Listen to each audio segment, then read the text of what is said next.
दोस्तों, पौराणिक हिंदू ग्रंथों में हमें अनेक शक्तिशाली अस्त्र शस्त्र का उल्लेख मिलता है। इनमें से कुछ ऐसे शस्त्र भी थे जिनकी मारक क्षमता आज के जमाने के परमाणु हथियार से भी ज्यादा थे। महाभारत और रामायण काल में कई बार इन भयानक अस्त्र का प्रयोग किया गया। आज के वीडियो में हम इनमें से 5 सबसे विनाशकारी अस्त्र के बारे में बात करेंगे। अगर आप जानना चाहते हैं वो कौन सा शस्त्र था जो सबसे ज्यादा शक्तिशाली था, तो इस वीडियो को आखिर तक देखें। नमस्कार दोस्तों, स्वागत है आपका हमारे चैनल जादुई किस्से में। वीडियो अच्छा लगे तो लाइक, शेयर और सब्सक्राइब जरूर करें और साथ ही कमेंट में हर हर महादेव टाइप करना मत भूलें। अब चलिए शुरू करते हैं जादुई किस्से। हमारे लिस्ट का सबसे पहला अस्त्र है ब्रह्मास्त्र। ब्रह्मास्त्र एक बहुत ही घातक अस्त्र था। अगर कोई योद्धा शत्रु पर ब्रह्मास्त्र का प्रयोग कर दे तो इसे रोकना असंभव था और शत्रु का मृत्यु निश्चित था। धरती कांप उठता था जब कोई योद्धा ब्रह्मास्त्र का प्रयोग करता था। ब्रह्मास्त्र भगवान ब्रह्मा द्वारा बनाया गया अस्त्र था और इसे प्राप्त करने के लिए घोर तपस्या करना पड़ता था। रामायण और महाभारत काल के कुछ गिने चुने महायोद्धा के पास ही यह शक्तिशाली अस्त्र था। राम रावण युद्ध के दौरान लक्ष्मण मेघनाद पर ब्रह्मास्त्र चलाना चाहता था। तब प्रभु श्री राम ने लक्ष्मण को यह करने से रोका था क्योंकि इससे पूरी लंका विध्वस्त हो सकता था।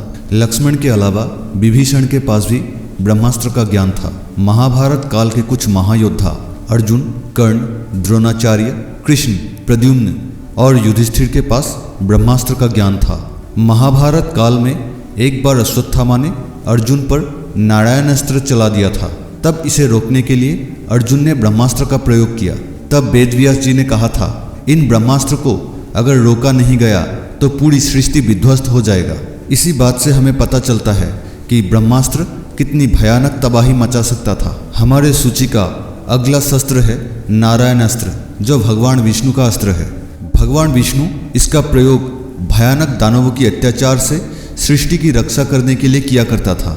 नारायण अस्त्र इतना शक्तिशाली था कि पलक झपकते ही ये शत्रु का नाश कर देता था। एक बार इसका प्रयोग होने के बाद इसे रोक पाना असंभव था। महाभारत काल में अश्वत्थामा ने एक बार इसका प्रयोग पांडव के खिलाफ किया था। कहा जाता है नारायण अस्त्र को रोकने का सिर्फ एक ही उपाय था और वह था अपने आप को उसके सामने समर्पण कर देना। कोई भी योद्धा नारायण अस्त्र का प्रयोग अपने जीवन में सिर्फ एक ही बार कर सकता था। हमारे सूची का अगला सबसे विध्वंसक अस्त्र है पाशुपात अस्त्र।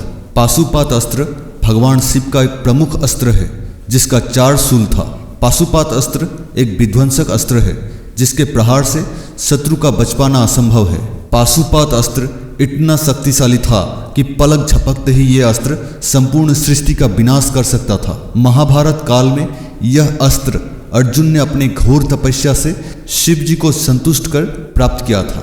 अर्जुन को इस शस्त्र के विध्वंसक परिणाम के बारे में पता था और इसीलिए अर्जुन ने कभी इस शस्त्र का प्रयोग नहीं किया था।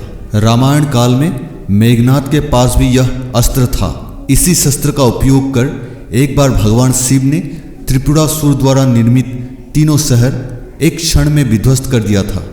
इससे पता चलता है कि यह शस्त्र आज के जमाने का हाइड्रोजन बम की तरह शक्तिशाली था। हमारे सूची का अगला महाशक्तिशाली अस्त्र है सुदर्शन चक्र। सुदर्शन चक्र भगवान विष्णु का प्रमुख अस्त्र था और भगवान विष्णु इसे अपनी तर्जनी उंगली से प्रकट करता था। इसका 108 नुकीला कोण था।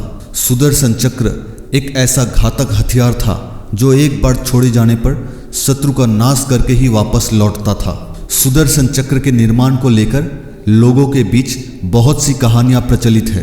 कुछ शास्त्रों में कहा गया है कि सुदर्शन चक्र का उत्पत्ति ब्रह्मा, विष्णु, महेश और बृहस्पति की शक्तियों का मिश्रण से हुआ है। जब असुरों ने स्वर्गलोक पर आक्रमण किया तब भगवान शिव ने विष्णु को असुरों का विनाश करने के लिए यह सुदर्शन चक्र दिया था।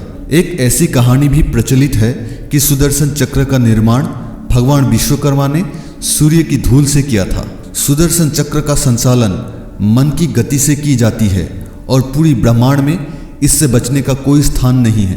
पुराणों में पाया गया है कि सुदर्शन चक्र का गति अत्यंत तेज था और पलक झपकते ही हजारों किलोमीटर का सफर तय कर सकता था। हमारे सूची का अगला महाशक्तिशाली शस्त्र त्रिशूल।